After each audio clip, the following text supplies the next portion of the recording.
How to make your Patreon private. Hi guys, welcome to this tutorial. In this tutorial, I'll be showing you how you can make your Patreon private. How do you do this? The first thing to do is to log in into your Patreon account. Once you're logged into your Patreon account as a member, by the left menu, you'll see a list of options such as recent, find creators, messages, notifications, settings. Ensure you click on settings. Once you click on settings, you'll be redirected to the settings page.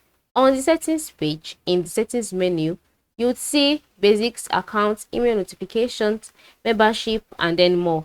Ensure you click on account. Okay. Once you click on account, you'll be directed to the accounts page where you see your password, you'll see shipping address. Just scroll down until you see privacy. Yes, until you see privacy. Now in this privacy, you'll see full public profile. Your public profile always include your name, etc. So if you want to put it on, mine is currently private, as you can see. If you notice that this toggle over here is blue this way, just click on the toggle and then it will be private.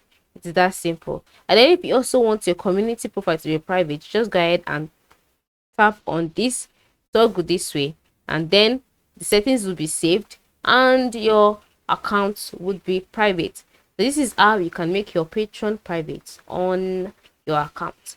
Thanks for watching.